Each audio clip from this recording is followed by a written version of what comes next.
This is question number 6 जो कि class 11th NCERT chapter plant kingdom से लिया गया है। इस क्वेश्चन में हमें बोला गया कि both gymnosperms and angiosperms bear seeds, then why are they classified separately. तो दोनों के पास सीड्स तो होती हैं, फिर भी हम उन्हें सेपरेटली क्लासीफाई इसलिए करते हैं क्योंकि इन दोनों में कुछ कुछ डिफरेंसेस होते हैं। तो वो हम डिफरेंसेस देख लेते हैं कि जिम्नोस्पर्म्स में क्या डिफरेंसेस होते हैं और हमारा एंजियोस्पर्म्स में क्या डिफरेंसेस होते हैं। तो ये हो गया हमारा जिम्नोस्पर्म्स, ठीक है, और ये हो गया हमारा एंजियोस्पर्म्स, ठीक है। तो जो बेसिक डिफरेंस होता है जिम्नोस्पर्म्स और एंजियोस्पर्म्स में वो क्या होता है कि जिम्नोस्पर्म्स की जो सीड्स होती है वो नेकेड होती हैं, तो इनकी जो सीड्स है वो तो नेकेड होती हैं, बट जो एंजियोस्पर्म्स की सीड्स होती हैं वो कैसी होती हैं, seeds enclosed in a fruit. तो ये सबसे ज़्यादा बेसिक डिफरेंस होता है, इसकी सीड्स होती है एनक्लोज्ड इन अ फ्रूट या फिर एनवेलप्ड होती हैं। तो ये सबसे बेसिक डिफरेंस होता है जिम्नोस्पर्म्स में और एंजियोस्पर्म्स में, ठीक है। फिर क्या होता है, जिम्नोस्पर्म्स में फ्लावर्स नहीं होते हैं, एंजियोस्पर्म्स में ऑन दी अदर हैंड क्या होते हैं, फ्लावर्स होते हैं। फिर देख लेते हैं कॉटिलिडन्स क्या होते हैं। तो अगर हम कॉटिलिडन्स की बात करें तो कॉटिलिडन्स एंजियोस्पर्म्स में प्रेजेंट होते हैं, ठीक है, और जिम्नोस्पर्म्स में कॉटिलिडन्स क्या होते हैं, एब्सेंट होते हैं। एक ये डिफरेंस आ गया। फिर क्या होता है, अगर हम रिप्रोडक्शन की बात करें तो रिप्रोडक्शन क्या होता है, एंजियोस्पर्म्स में अगर रिप्रोडक्शन की बात करें तो नहीं होते, वेयर एज एंजियोस्पर्म्स में फ्लावर्स होते हैं। दिस इज क्वेश्चन नंबर 6 जो कि class 11th NCERT chapter plant kingdom से लिया गया है। इस क्वेश्चन में बोला गया कि both gymnosperms and angiosperms bear seeds, then why are they classified separately.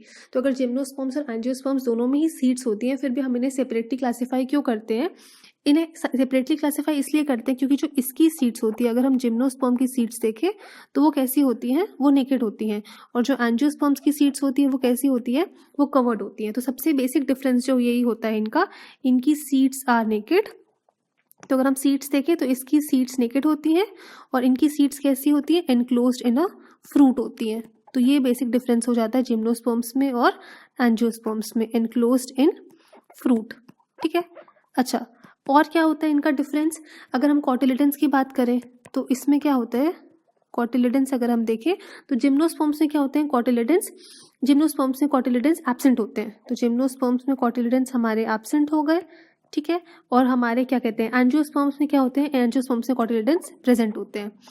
उसके अलावा जिम्नोस्पर्म्स में हमारे फ्लावर्स नहीं होते, बट एंजियोस्पर्म्स में हमारे पास क्या होते हैं, फ्लावर्स होते हैं, ठीक है। फिर हम रिप्रोडक्शन की बात करें, अगर हम रिप्रोडक्शन देख लें तो रिप्रोडक्शन की अगर हम बात करें तो रिप्रोडक्शन कैसा होता है, एंजियोस्पर्म्स में जो रिप्रोडक्शन होता है वो डिपेंड करता है, डिपेंड अपॉन एनिमल्स। तो इसमें जो हमारा रिप्रोडक्शन होता है वो डिपेंड करता है एनिमल्स के ऊपर, ठीक है। और जो हमारा जिम्नोस्पर्म्स में रिप्रोडक्शन होता है वो हमारा डिपेंड करता है विंड के ऊपर। तो इसमें हमारा रिप्रोडक्शन डिपेंड करता है एनिमल्स के ऊपर, इसमें हमारा रिप्रोडक्शन डिपेंड करता है विंड के ऊपर, डिपेंड अपॉन विंड, ठीक है। तो ये हमारे कुछ डिफरेंसेस हो गए जिम्नोस्पर्म्स में और एंजियोस्पर्म्स में। और इसके अलावा क्या होता है, तो reproduction in angiosperms depends upon animals. Sperm को एग तक कैरी करने के लिए animal as a carrier use होते हैं, whereas in gymnosperms wind take up that action. Wind as a carrier use होती है इन जिम्नोस्पर्म्स।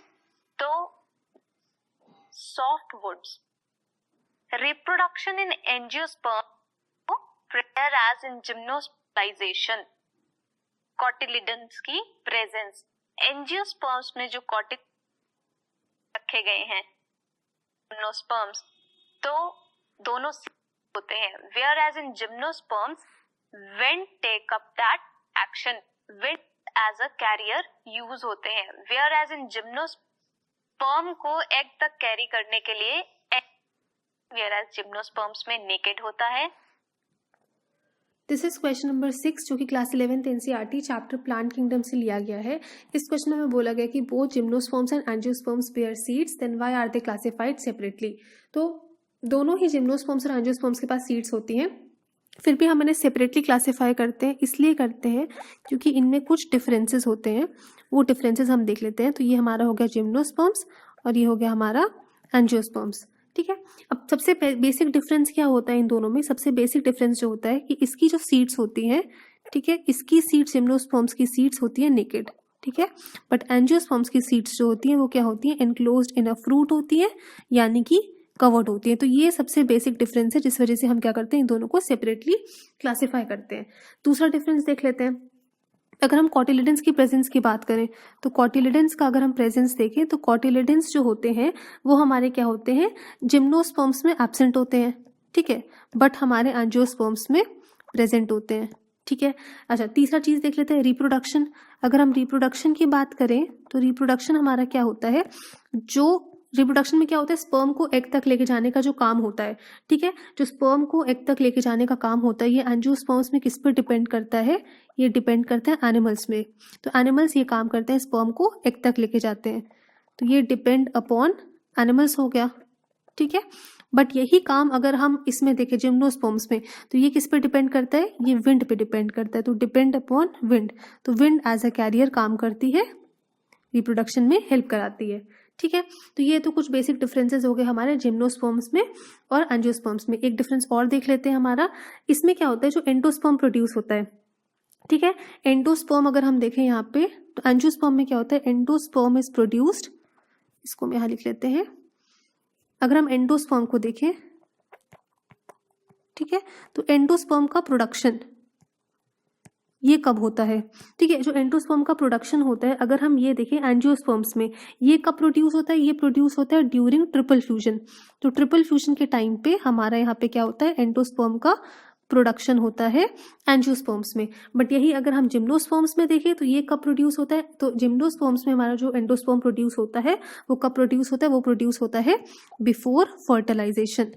तो यहाँ पे हो गया बिफोर फर्टिलाइजेशन हमारा एंडोस्पर्म का प्रोडक्शन होगा, और जो हमारा एंजियोस्पर्म्स में एंडोस्पर्म का प्रोडक्शन होता है वो कब होता है हमारा, वो हमारा होता है ट्रिपल फ्यूजन में। During the time of triple fusion हमारा क्या होता है, एंडोस्पर्म का प्रोडक्शन होता है। तो ये तो कुछ बेसिक डिफरेंसेस हो गए जिम्नोस्पर्म्स में एंजियोस्पर्म्स में, जिस वजह से हम क्या करते हैं, इन्हें सेपरेटली क्लासीफाई करते हैं।